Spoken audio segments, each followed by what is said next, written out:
Olá! Hoje nós vamos falar um pouco sobre processamento de linguagem natural. Meu nome é Celso Azevedo, eu sou instrutor e cofundador do Instituto de Inteligência Artificial Aplicada, que é uma entidade canadense voltada para o ensino, mas também sou CTO e cofundador da DataH, uma empresa especializada na construção de algoritmos de inteligência artificial. Inicialmente, nós vamos mergulhar um pouco na história para entender qual é o momento histórico que estamos vivendo.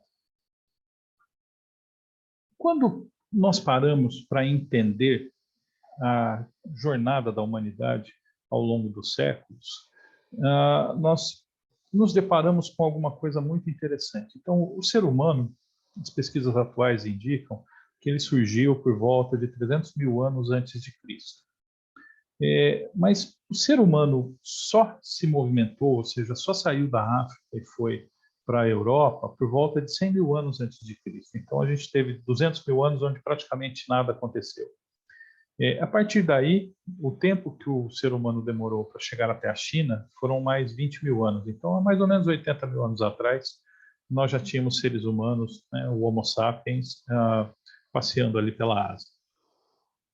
Mas, de fato, a grande mudança que aconteceu com a humanidade foi o advento da agricultura, porque a partir do momento que o ser humano aprendeu as técnicas agrícolas, ele foi capaz de se fixar na terra e deixar de ser um caçador-coletor.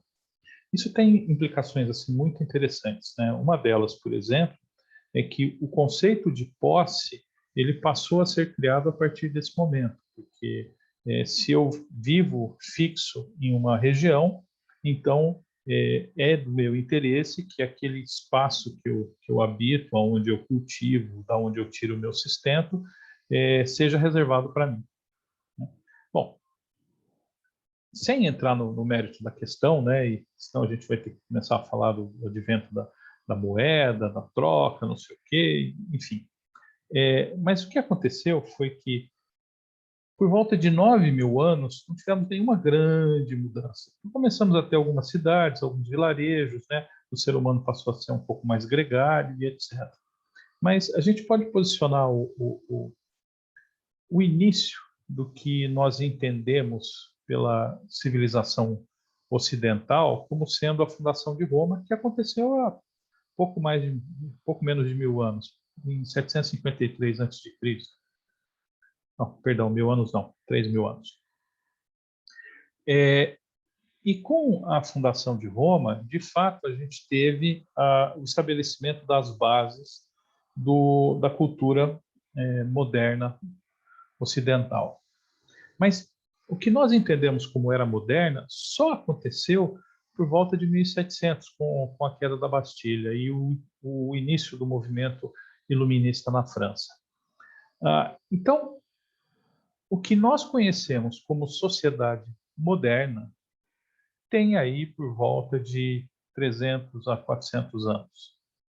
Se nós olharmos no nosso gráfico, a sociedade moderna ela é só a pontinha azul daquela pontinha amarelinha que tem lá no gráfico. Agora vamos dar um zoom nessa pontinha azul.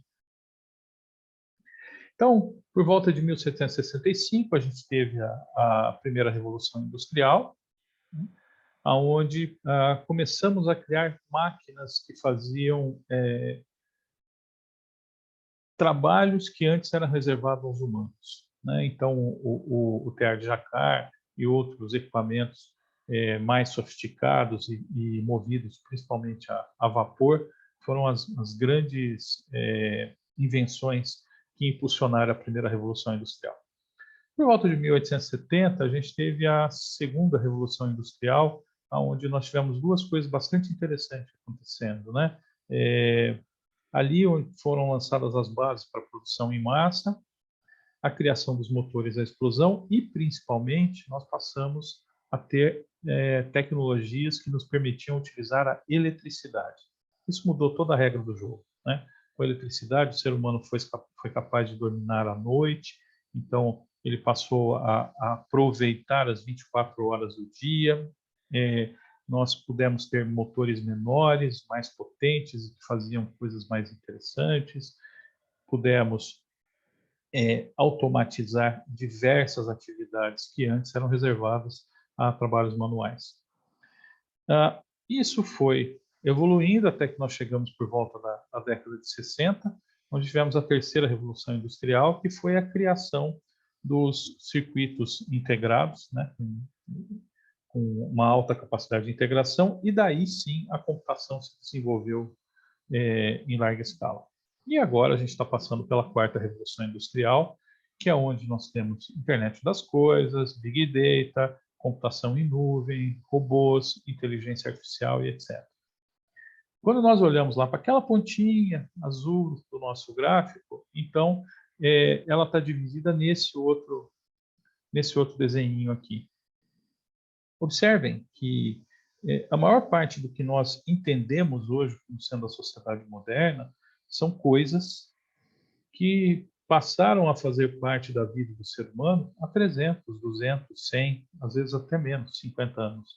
Um fato relevante que vale a pena nós observarmos é a questão dos smartphones.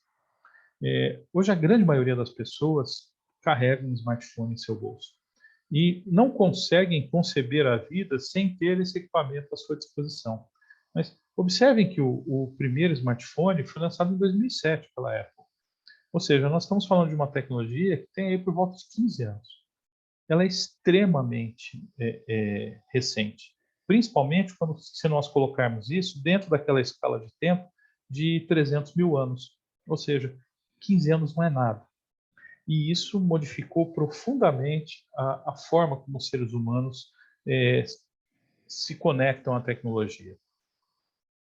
Então, a gente pode dizer que hoje nós temos uma sociedade onde tudo acontece em tempo real, altamente digitalizado, as novas gerações já nascem e crescem tendo acesso e intimidade com a tecnologia.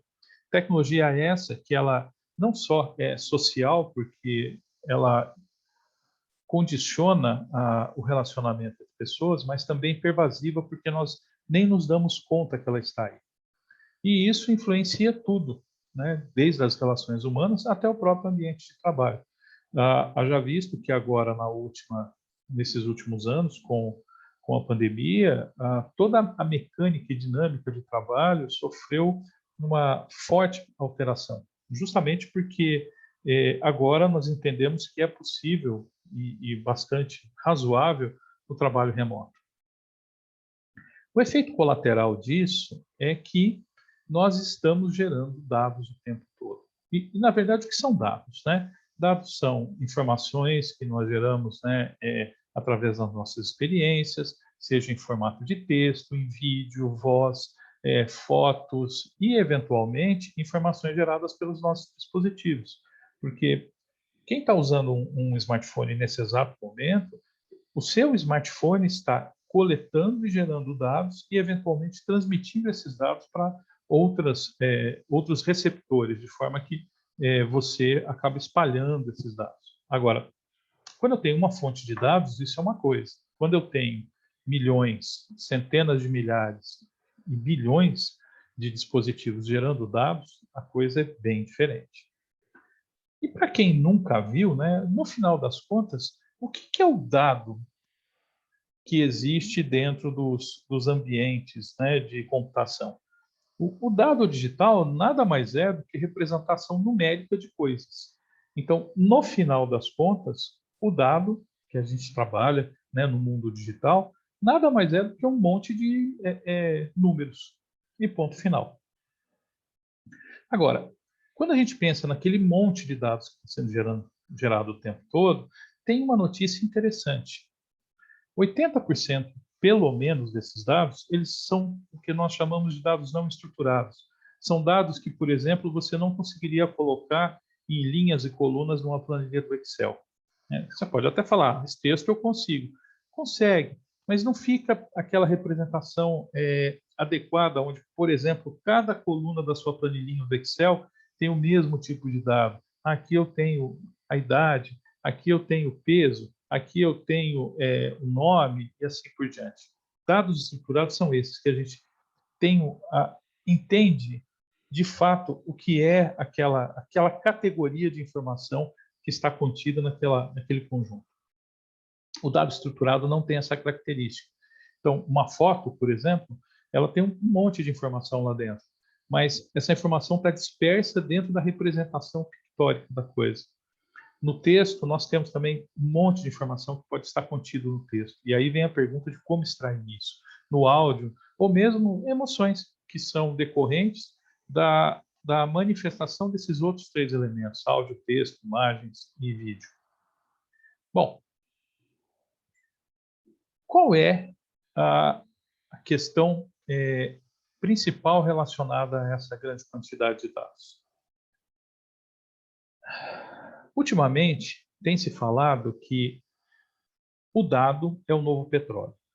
Ou seja, eu tenho esse monte de dados que está sendo gerado o tempo todo e, teoricamente, esses dados seriam suficientes para eu conseguir extrair conhecimento a partir dessa informação, dessa representação digital do mundo que está armazenada, espalhada por N sítios. O problema é que, quando a gente pensa em petróleo, né, e de fato o petróleo ele causou uma mudança também profunda na indústria e na forma como nós construímos e fazemos coisas, a pergunta que eu faço a vocês é: quem de vocês tem petróleo em casa? Quem tem lá um vidrinho cheio de petróleo? Quem tem um frasquinho com petróleo guardado dentro da geladeira? Ninguém. Porque o petróleo per si, ele não serve para muita coisa. O que acontece é que os derivados do petróleo, sim, eles têm sentido para a humanidade. Então, o petróleo, após extraído e devidamente processado, ele passa a ser útil para a humanidade.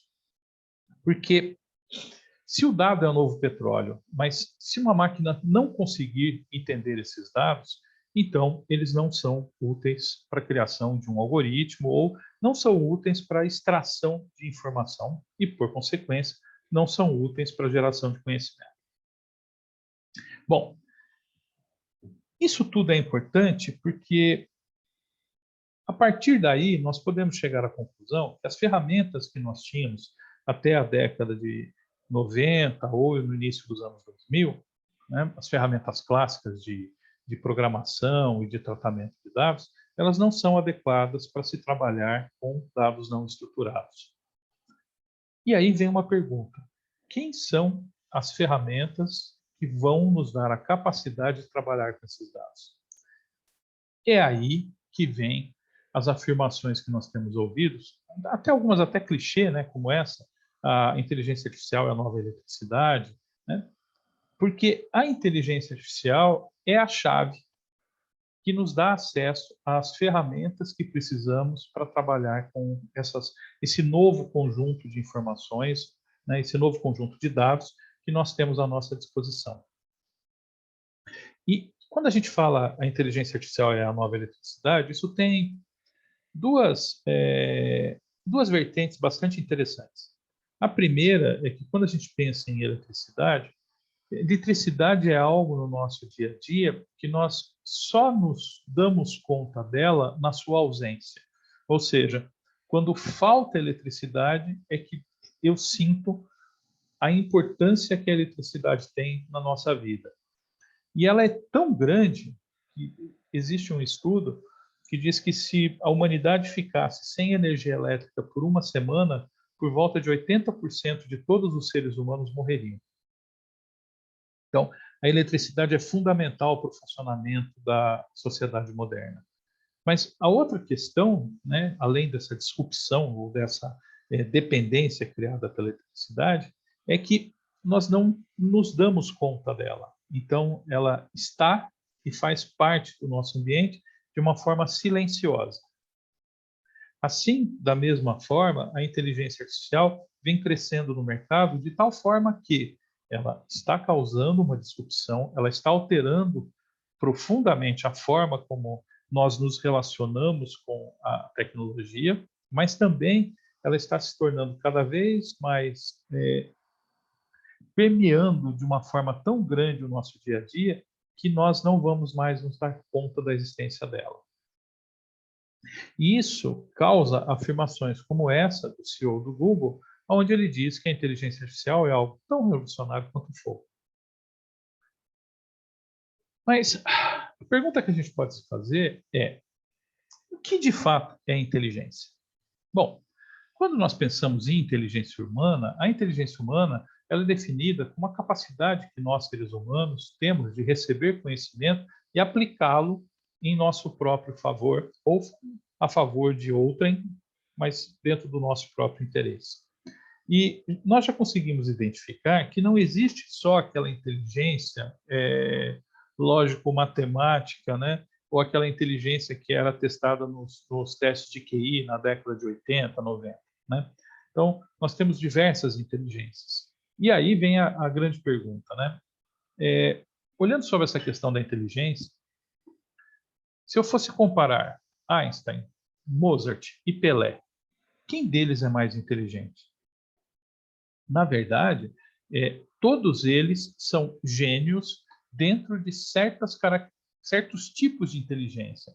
Então, Mozart era um gênio que tinha uma superlativa inteligência musical. Já Pelé era um gênio que tem, até hoje, né? Pelé ainda está vivo, uma superlativa inteligência corporal sinestésica. Já Einstein era um gênio dentro da inteligência lógico-matemática. E assim por diante, cada um de nós tem maior ou menor grau maior ou menor quantidade, né, dessas inteligências. Nós, na grande maioria das pessoas, não somos desprovidos de todas elas, mas algumas são mais desenvolvidas que outras. E isso ajuda a entender a grande diferença que existe entre pessoas. E pensando em forma de se usar a inteligência, ou como o raciocínio humano acontece, nós podemos colocar basicamente 3 tipos, né? O raciocínio dedutivo, o indutivo e um que nós vamos nos aprofundar, que é o abdutivo. Mas, basicamente, o raciocínio dedutivo é aquele que, a partir de observações ou a partir de um conjunto de regras, eu consigo estabelecer a relação causal entre as coisas. Então, vamos dar um exemplo para ficar mais fácil. Vamos supor que toda vez que o carteiro passa em frente de casa, o meu cachorro late. Ora, se o meu cachorro latiu, eu posso deduzir que o carteiro já passou. Ou seja, a partir da aplicação dessa regra, eu deduzo, eu chego a novas conclusões. Isso tem bastante sinergia ou bastante similaridade com o raciocínio lógico-matemático. Já o raciocínio indutivo é aquele aonde, através de um conjunto de observações, eu consigo estabelecer algo que define regras que condicionam aquele conjunto de observações. Então, voltando ao nosso exemplo, né, eu posso falar o seguinte: todas as vezes que o meu cachorro latiu, e eu observei isso, o carteiro estava passando. Então, quando o meu cachorro latir, isso significa que o carteiro está passando.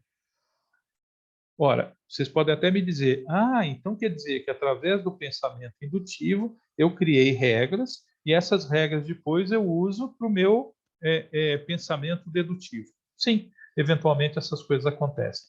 Mas o pensamento indutivo, ele está fortemente ligado ao conjunto de observações que eu faço. E é basicamente a estrutura que hoje a gente tem na forma de pensar científica, né? Então, eu tenho algumas hipóteses, vou fazer um conjunto de observações. Através dessas observações, eu identifico regras que corroboram ou não aquela minha hipótese. E, a partir dali, eu estabeleço leis que condicionam tudo isso. Bom, e, por fim, a gente tem o pensamento abdutivo, que é aquele onde eu uso essas premissas, né? Eu uso essas informações para provar minhas premissas. Então, voltando no exemplo do carteiro, posso dizer que sempre que o carteiro passa, meu cachorro late. Então, se o carteiro está latindo, o carteiro deve estar passando, né? Esse é basicamente o mesmo tipo de pensamento que a gente vê aí nos textos de Sherlock Holmes. Mas, enfim, desses todos, a forma de pensar que nos é mais importante para efeito da inteligência artificial é o pensamento indutivo, porque dentro das disciplinas da inteligência artificial, várias delas são baseadas na extração de regras a partir de dados, que é basicamente a forma, né, o modus operandi do pensamento indutivo. Então, isso nos leva a pensar o que é, então, inteligência artificial. Bom, a inteligência artificial, ela tem, assim, eu já vi diversos diagramas tentando colocar tudo isso dentro de um desenho só. Mas, basicamente, o que a gente tem são diversas disciplinas dentro da computação que tentam mimetizar a forma do ser humano pensar ou agir. Então, a gente tem aprendizado de máquina, processamento de linguagem natural, sistemas especialísticos, robótica, visão computacional. Essa é uma forma de eu enxergar esse conjunto. A outra forma seria fazendo o método da cebola, né? Coisas que estão dentro de coisas. Então, a inteligência artificial é qualquer técnica que possibilite que os computadores imitem a forma de agir e pensar dos seres humanos. Aí, dentro da inteligência artificial, que é um grande guarda-chuva, nós temos um conjunto que faz um uso intensivo daquele pensamento dedutivo, que é o aprendizado de máquina. Então, o aprendizado de máquina são métodos estatísticos que permitem que as máquinas extraiam relações, que elas extraiam padrões, que elas aprendam a partir de dados. Então, os métodos de aprendizado de máquina são métodos de aprendizado a partir de dados. Dentro do conjunto do aprendizado de máquina, eu tenho um subconjunto muito importante que são as redes neurais artificiais. As redes neurais, elas tentam criar interligações entre neurônios eletrônicos, né? Que seriam simulações em software do que hipoteticamente o neurônio humano faria. Só que as redes neurais clássicas, elas têm uma limitação em relação ao quanto eu consigo realizar de processamento ou como eu consigo criar essas interligações entre os neurônios. E isso foi um grande gargalo dentro da computação até alguns anos atrás, quando se desenvolveram as técnicas de aprendizado profundo ou deep learning.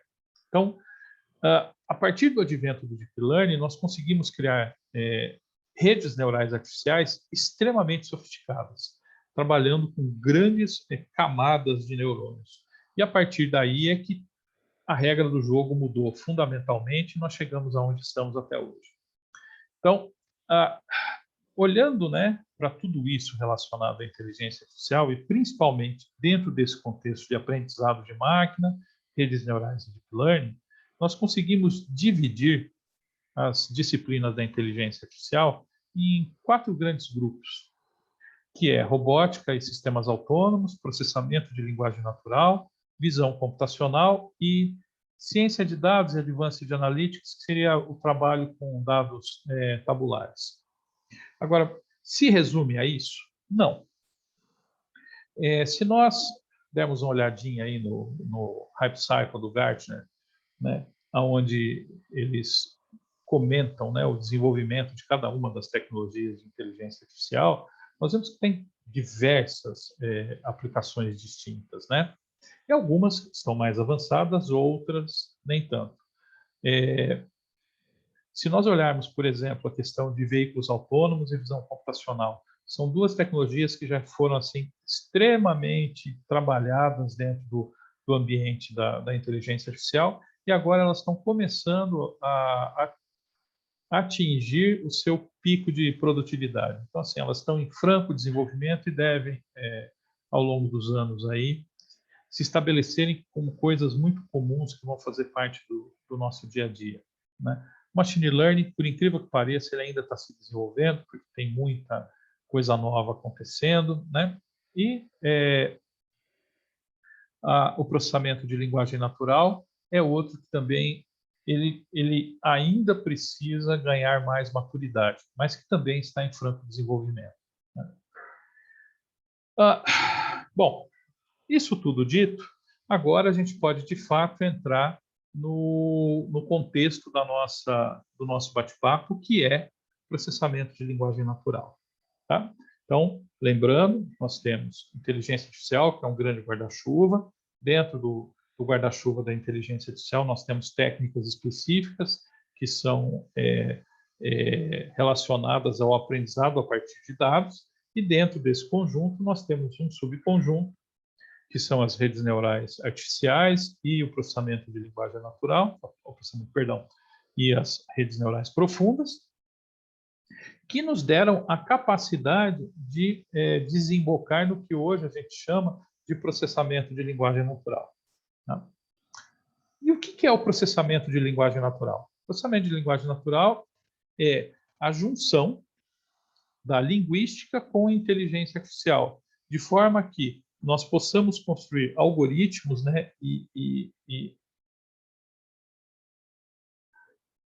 entender os dados de tal forma que, a partir dessa compreensão dos dados de forma digital, nós possamos, de certa forma, transferir esse conhecimento para máquinas, de tal sorte que as máquinas consigam processar e, entre aspas, né, compreender o que foi dito ou escrito. Tá? Então, dentro do conjunto da NLP, hoje nós temos alguns grupos de atividades que fazem sentido para o processamento de linguagem natural, né? Então, como input do NLP, basicamente hoje a gente tem texto, vídeo e áudio, né? E como output do NLP, né, nós temos o processamento de linguagem pura e simples, extração de entidades, relacionamento entre entidades, classificação, análise de sentimentos, geração sintética de áudio, e assim por diante. Para que a gente também não se estenda demais, nós vamos nos fixar basicamente em dois grandes conjuntos aqui, que é a extração de informações a partir de texto e a informação a partir de áudio. Vocês podem olhar e falar assim, mas texto é tranquilo, né? Você pode pegar um texto qualquer e trabalhar em cima dele. Mas também não é. Então, vamos imaginar o seguinte. Quando nós falamos em texto, nós podemos pensar em texto digital, que está contido dentro dos nossos sistemas, podemos pensar em texto que está contido em material impresso, e aí, portanto, os caracteres têm o seu formato lá bem definido e é possível de você utilizar ferramentas de reconhecimento óptico de caractere para conseguir transformar aquelas imagens das letras em texto, mas, de repente, nós temos coisas como essa aqui, textos feitos à mão, né? Cada um com um tipo de grafia diferente, ou mesmo documentos antigos, escritos à mão, que, além do problema do envelhecimento do papel, da descoloração da tinta, sujeira e etc., foram escritos de uma forma não tão cuidadosa. Bom, então fica claro entender que o primeiro passo do processamento de linguagem natural, quando eu penso em processamento de texto, é transformar esse tipo de coisa em um conjunto de caracteres que estão representados de forma digital dentro das nossas máquinas. Então, o primeiro passo, então, eu vou obter o texto em si, né, a representação em forma de caracteres do texto. Depois que eu tenho isso, aí eu preciso aplicar um conjunto de técnicas para transformar o meu texto em algo que seja mais fácil de eu poder explicar para a máquina, para que seja mais fácil a representação dentro do conjunto de ferramentas que eu vou utilizar para fazer processamento de linguagem natural. Aí a gente tem tokenização, lematização, steaming, padding e assim por diante. Nós não vamos nem entrar no mérito da questão aqui, porque eu acho que devem ter outras palestras que vão aprofundar um pouco mais no assunto. Mas, de qualquer forma, o nosso grande objetivo, quando a gente pensa, né, em representação de texto, é chegar no que nós chamamos de vetorização. E essa vetorização implica em eu transformar as minhas palavras, que aqui nós vamos chamar de tokens, então é transformar os meus tokens em uma representação numérica, de tal forma que essa representação numérica, depois eu possa utilizá-la dentro de algoritmos como redes neurais e tomar decisões a partir disso. Tá? Então, entendam que o primeiro passo é capturar os textos e transformá-los em uma representação digital, baseada em caracteres do que estava sendo escrito. A partir daí, eu vou usar um conjunto de técnicas para transformar esses textos em vetores, e aí, depois que eu tenho esses textos em formato vetorial, eu posso utilizá-lo para a tomada de decisão. E é muito interessante, porque depois que eu vetorizo meus textos, eu tenho alguns efeitos interessantes, de tal forma que palavras que têm significado similar, elas começam a se aproximar dentro desse espaço vetorial que é gerado, né? E isso nos dá algumas oportunidades interessantes, como inclusive trabalhar textos de forma agnóstica, ou seja, sem estar necessariamente muito preso a uma característica da língua, né? Então, a partir do momento que eu tenho a representação vetorial das minhas palavras, eu posso fazer uma correlação, né? uma tradução, de fato, desse vetor que está representando a palavra na língua A para o mesmo vetor ou para o vetor similar na língua B. Aliás, essa é uma das técnicas utilizadas dentro dos tradutores que nós temos atualmente, e é por isso que eles têm evoluído tanto. Bom, e aí, a partir do momento que eu tenho palavras vetorizadas, eu posso fazer coisas muito interessantes, como, por exemplo, fazer operações matemáticas com palavra, né? Outra coisa que eu consigo é estabelecer a relação espacial entre essas palavras, de tal forma que coisas similares eu consiga compreendê-las, né? E com isso, a partir do momento que eu tenho tudo isso já em formato numérico, eu consigo tomar decisões a partir dessa formatação. Agora, nem tudo são flores, né? Porque quando a gente fala em palavras, e principalmente em língua, eu tenho vários problemas que são decorrentes da própria característica da língua. Então, um dos problemas é o que eu chamo de ambiguidade, né? Então, a gente tem ambiguidade léxica, a mesma palavra com vários significados. Então, vamos pensar, por exemplo, na palavra manga. Eu posso ter a manga, fruta, posso ter a manga, que é esse pedaço da camisa, né? O pedaço que fica junto ao braço. Eu posso ter a manga utilizada no ambiente mecânico industrial, né? Que é aquela coisa que eu vou rosquear ou colocar no cano e assim por diante. Ou meia, né? Eu posso ter meia, que é o que eu ponho no pé, eu posso ter meia, que é uma metade, e assim por diante. Eu tenho ambiguidade sintática, ou seja, a mesma frase pode ser representada em diversas formas distintas. Eu consigo escrever a mesma coisa ou ter o mesmo sentido escrevendo de formas distintas. Eu posso ter ambiguidade semântica.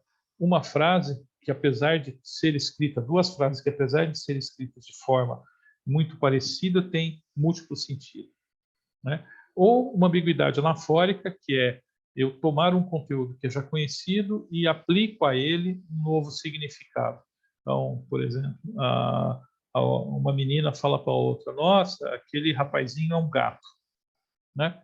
Ela não está querendo dizer que ele é um animal, né? Que faz parte da família dos felinos, sim, que é um rapaz bonito, né? Essa é uma ambiguidade anafórica. Outro problema que a gente tem com o processamento de linguagem, né, que é o problema das ontologias e variantes linguísticas. Então, aqui, por exemplo, nós temos o comecinho, né, no primeiro texto, de uma tradução de 1800 e alguma coisinha, de Dom Quixote de La Mancha. E a primeira frase é assim, ó: "No lugar da Mancha, de cujo nome não quero lembrar-me, vivia, não há muito, um fidalgo dos de lança encabido, adarga antiga, rocim fraco e galgo corredor." Bom, dificilmente uma pessoa mesmo tendo uma grande riqueza de vocabulário, conseguiria ler essa frase e compreendê-la sem o auxílio de um dicionário. Porque nós estamos falando de uma variante antiga e do português com várias palavras que caíram em desuso. Não é à toa que no meio do século passado, aí por volta de 1960, 1950, foi feita uma nova tradução de Dom Quixote de La Mancha, e esse mesmo parágrafo foi reescrito da seguinte forma: ó: "Na região da Espanha chamada Mancha, em uma aldeia esquecida e empoeirada, vivia um fidalgo empobrecido em companhia de uma sobrinha, de uma criada e de um rapaz que cuidava de um único cavalo e do trabalho do campo." Ok? É... Não é difícil para a gente entender que quanto mais eu vou para o passado, mais difícil fica, por exemplo, para um algoritmo entender o que foi dito ou escrito, né? E, eventualmente, a gente tem variantes linguísticas que são específicas de certas regiões ou certos grupos de pessoas. Então, aqui eu peguei um pedacinho de um funk, né? Graças a Deus eu consegui achar um que não fosse daqueles proibidão, mas, de qualquer forma, olha, vamos dar uma lida nisso. Temos vários que paga de pá, nunca roubou um banco. Vou te falar, se tu vir pá, vou invadir sua mente. Se for falar quantos vacilão todo dia desbanco, quem acredita em si próprio não tem concorrente. Okay? Espero que todos tenham conseguido entender e interpretar o que o artista quis dizer aí nesse texto. Bom, e além disso, a gente ainda tem a questão temporal da evolução de uma palavra, tá? Se você pegar, por exemplo, a palavra gay em textos do início do século XX, em meados do século XX e no final do século XX, elas têm significados bem diferentes, né? A palavra broadcast é a mesma coisa, a palavra awful, idem. Isso para falar das palavras em inglês, né? Se a gente olhar para as palavras em português, isso aí também acontece, e com muita frequência, inclusive. As palavras elas vão se modificando ao longo do tempo. O seu sentido acaba se modificando. Então, é fácil entender que mesmo essas representações vetoriais de palavras ou linguísticas, elas são dependentes do momento no tempo em que os textos foram gerados. Para complicar um pouquinho mais essa nossa história, a gente ainda tem o problema das variantes de línguas, realmente, né? A gente tem uma grande quantidade de línguas no mundo. Aqui é só para a gente ter uma ideia de como é que fica isso, tá? Se a gente for pegar simplesmente os grupos étnicos, é esse gráfico que está aqui na nossa direita, tá? Então, a língua mais falada no mundo, né, que tem os seus grupos étnicos relacionados a ela, é o mandarim, seguido de perto pelo inglês, pelo hindi e pelo espanhol. O português está aí no meio, ele tem uma representação até muito boa, mas não tem tantos falantes assim. Se a gente for pensar em termos de pessoas aptas a falar aquela língua no mundo, tá? O campeão é o inglês, seguido pelo mandarim e, na sequência, pelo hindi, o espanhol, e aí o português está lá embaixo. O que ocorre com isso? quanto menos falantes daquela língua eu tenho, menos textos eu vou ter que foram gerados naquela língua. E menos capacidade de aprendizado eu vou ter, porque eu tenho menos exemplos para que os meus algoritmos aprendam a partir de dados. Portanto, se eu for pensar em maturidade desses modelos de processamento de linguagem natural, é bastante razoável eu pensar que os modelos que trabalham com inglês estejam muito mais maduros e consigam gerar resultados muito mais eficientes do que, por exemplo, em português ou em japonês, ou italiano, enfim. Então, esse é um outro problema relacionado ao processamento de linguagem natural. Tá? Bom, e aí a gente tem alguns artigos ou coisas, né, que explicam por que vale a pena investir nisso. Tá? Olha só esse caso que foi citado no MIT Technology Review. Né? Através da análise, né, de artigos científicos por processamento de linguagem natural, foi possível encontrar possíveis novos materiais que, de certa forma, estavam descritos, mas assim, era humanamente impossível você fazer a revisão de todos esses 3 milhões de artigos científicos. Então, esse é um efeito colateral um efeito de aplicação bastante interessante do processamento de linguagem natural. Outro, que é o do JP Morgan, né? O JP Morgan, esse já é um caso até que é um pouco antigo, ele utilizou, no ano de 2017, olha só, já faz alguns anos, ferramentas de software para substituir uma parte das análises que seus advogados faziam em contratos. E com isso o JP Morgan conseguiu tornar muito mais eficiente a sua operação. Aqui no Brasil, eu posso citar com bastante propriedade, né, o Mr. Turing, que é uma ferramenta que foi construída pela equipe da DataH e agora é uma empresa que tem vida própria, onde nós temos uma plataforma inteligente de pesquisa e nessa plataforma você pode subir, né, você pode fazer o upload de seus textos e a partir daí fazer perguntas para os seus textos.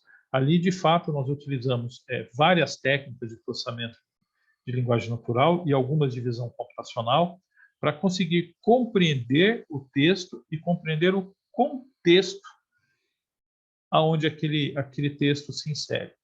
E é possível, né, a partir dali, extrair o conhecimento que está inserido dentro do texto. E com isso, eu consigo fazer busca de respostas, né, em um modelo de question answer, eu faço perguntas e obtenho respostas, ou ainda posso fazer correlação de informações, ou seja, que texto possui ligação com qual texto. Isso, por exemplo, no mundo da pesquisa científica é extremamente importante, porque eu preciso enxergar qual paper tem relação com qual outro paper. E isso é bastante interessante na medida em que, eventualmente, o cientista ele acaba pesquisando um conjunto de documentos que já tem relação com o seu ambiente. Então, por exemplo, o cara de engenharia, normalmente ele vai buscar textos de engenharia. O cara da medicina, ele vai olhar textos de medicina. Mas ele não consegue ter essa interdisciplinariedade, ou seja, o cara da medicina olhar textos da engenharia e vice-versa. Quando a gente usa ferramentas de processamento de linguagem natural, inclusive, essa interdisciplinariedade ela é possível de ser gerada. Bom, outra aplicação bastante interessante disso são os chatbots, né? E os chatbots, eles fazem uso, né, os chatbots realmente eficientes, eles fazem uso de processamento de linguagem natural para poder entender o que as pessoas estão falando. Então, a gente consegue extrair, né, das frases, das perguntas ou das coisas que as pessoas escrevem, intenções e entidades. E a partir da definição de intenção e entidade, conseguir estabelecer ações para atender a demanda do usuário. Né? Aqui, inclusive, a gente tem um caso bem interessante, Esse é um chatbot de uma empresa em Minas, que, através da interação com o seu usuário, o chatbot conseguiu trazer um conjunto de recomendações que fez com que essa pessoa conseguisse salvar a sua vida. Bom, com isso, assim, tivemos um panorama rápido do que está envolvido em texto, tá? Agora, vamos olhar o outro conjunto, né, de técnicas que tem a ver com processamento de linguagem natural, mas estão relacionadas a som, a voz. Bom, a primeira pergunta que nos vem à cabeça é: o que é um som? Tá? Bom, o som nada mais é do que oscilações na pressão do ar. Tá? Essas oscilações elas formam um conjunto de ondas, né? E esse conjunto de ondas somadas elas impressionam o nosso tímpano, e a partir daí o nosso tímpano consegue traduzir aquelas vibrações, né, ou aquelas oscilações em algo que o nosso cérebro reconhece e decodifica como som. Tá? Quando nós pensamos no som sob a ótica do processamento digital em si, o som nada mais é do que uma matriz de números que foram gerados ao longo do tempo. Tá? Então, de certa forma, o que significa isso? Né? Que eu coletei uma grandeza numérica que indica a força daquela oscilação num dado instante do tempo. E aí, depois que eu tenho essa informação, num outro momento, eu posso fazer o caminho contrário. Eu posso imprimir uma certa força em algo para gerar ou puxar ou empurrar o ar e, dessa forma, gerar a oscilação que vai ser reconhecida por um ser humano como som. Tá? Então, quando eu pego, por exemplo, um disco de vinil, o que eu tenho ali, né, onde a agulha passa, são variações que, de certa forma, vão ser traduzidas em impulsos elétricos que depois vão ser submetidos, né, a um campo magnético, né, eles vão gerar uma variação no campo magnético que faz com que um alto-falante oscile e, ao mexer o ar, ele gera o som. Tá? Bom, que tipos de som que a gente tem? Né? A gente tem sons periódicos, então, coisas que acontecem em ritmos frequentes, né? Que pode ser simplesmente uma onda só, ou podem ser várias ondas, e aí o som se torna um pouco mais complexo. Mas, de certa forma, imagine, por exemplo, um som periódico como uma pessoa tocando uma tecla do piano. Tá? Então, eu vou tocar a tecla lá, e a pessoa toca uma vez, toca outra vez, toca outra vez. Aí um som periódico complexo. Imagina uma pessoa apertando 3, 4 teclas simultaneamente de forma periódica, ou seja, repetidamente, né, ao longo do tempo. Ali eu formo um acorde, mas é um acorde periódico. Agora, eu tenho sons aperiódicos, né, que pode ser um som contínuo, um barulho, por exemplo, ou alguma coisa simplesmente como um pulso. Tá? Bom, por que tudo isso é importante? Porque quando eu falo em som, a primeira coisa que eu tenho que fazer é fazer a digitalização do som. Isso basicamente acontece através de amostragens que eu faço ao longo do tempo, e aí, ao medir a intensidade das ondas, eu consigo transformar essa intensidade da onda no tempo, né? Ou seja, a amplitude daquela onda no tempo, em pontos, de tal forma que eu possa armazenar esses pontos, né, ou a amplitude detectada naquele momento, de forma digital. Tá? Então, quando a gente fala assim, eu tenho um som com qualidade de FM, eu tenho um som com qualidade de CD. O que eu estou falando aí é em taxa de amostragem. Tá? Aí eu fiz uma amostragem a uma taxa de 8 vezes por segundo, fiz uma amostragem a 50 vezes por segundo, né? Ou aqui, por exemplo, uma amostragem a 128K bps, ou seja, eu fiz 128 mil amostragens por segundo. Fica fácil de entender que quanto mais amostragens eu fizer, mais próximo eu vou estar da representação original do som analógico, né, que é uma coisa contínua.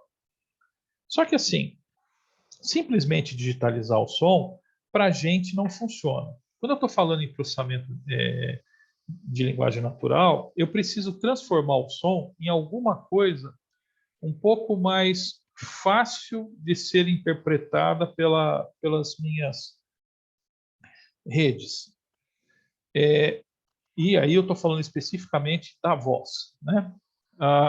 O grande problema que a gente tinha até alguns anos atrás é que nós não tínhamos, até tínhamos técnicas para fazer essas transformações no som, mas a gente não tinha capacidade de processamento ou técnicas para poder trabalhar corretamente com esse som, né? Então, tivemos várias iniciativas baseadas em reconhecimento de fonemas, que acabou não dando muito resultado.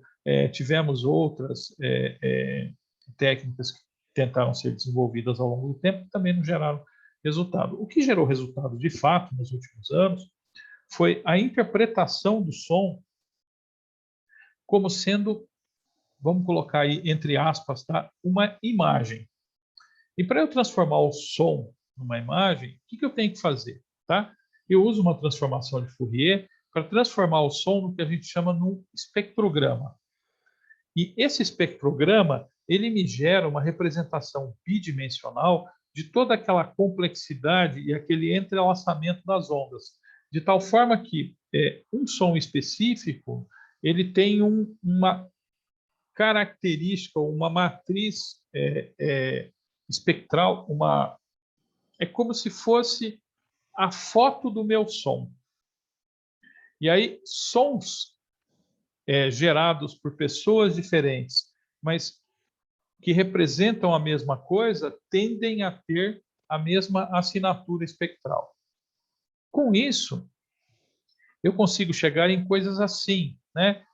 Eu tenho a representação espectral da palavra bola, da palavra aqui, por exemplo, bola, bar, bote, pai. Todas elas são representações dentro de uma amplitude de frequência dessas palavras. E aí eu pego essa assinatura e é essa assinatura que eu uso dentro dos meus sistemas de processamento de linguagem natural para fazer o reconhecimento de palavras. Ó, isso aqui, por exemplo, a gente tem na parte superior a representação no tempo, né, da palavra yes.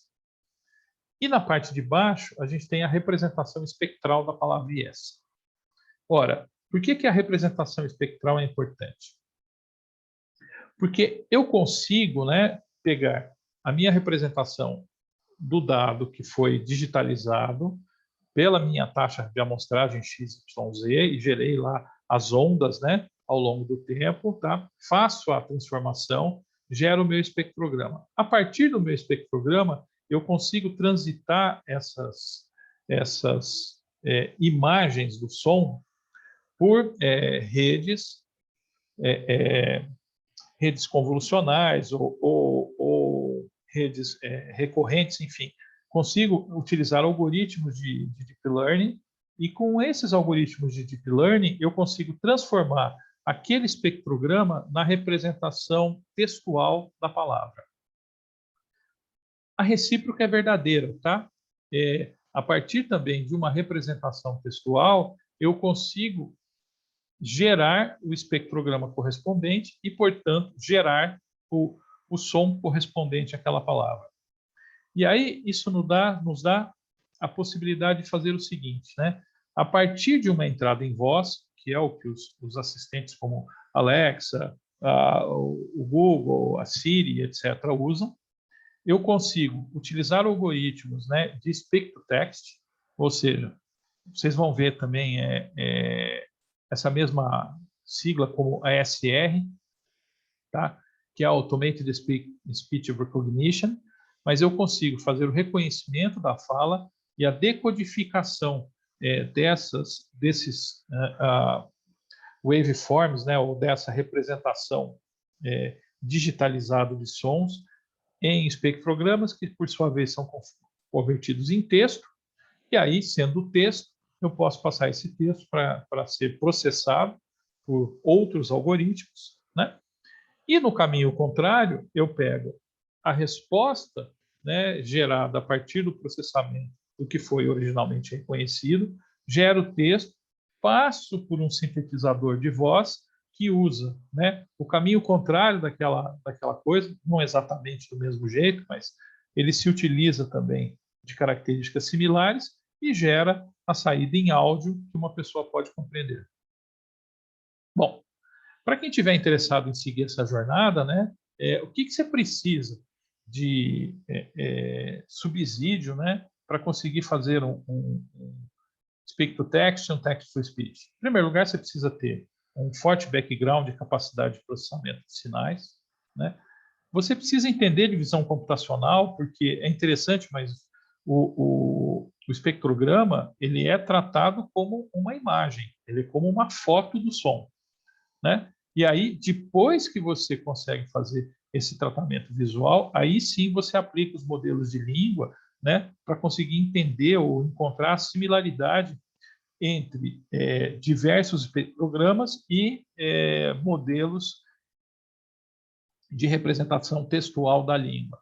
E, obviamente, você vai precisar de uma infraestrutura bastante robusta para poder fazer esse processamento. Bom, isso vale a pena? Vale muito a pena, porque ao longo dos anos, aqui a gente tem uma análise até 2017, nós conseguimos ver que a cada ano que passa, essas tecnologias elas estão evoluindo cada vez mais. E cada vez mais também nós vamos ter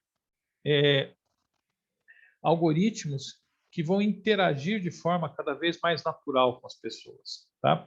Então, o processamento de linguagem natural, dentro dos campos aí da inteligência artificial, é um campo que tem tido bastante interesse não só da comunidade científica, mas também das grandes corporações e das empresas que trabalham com esse tipo de algoritmos, né?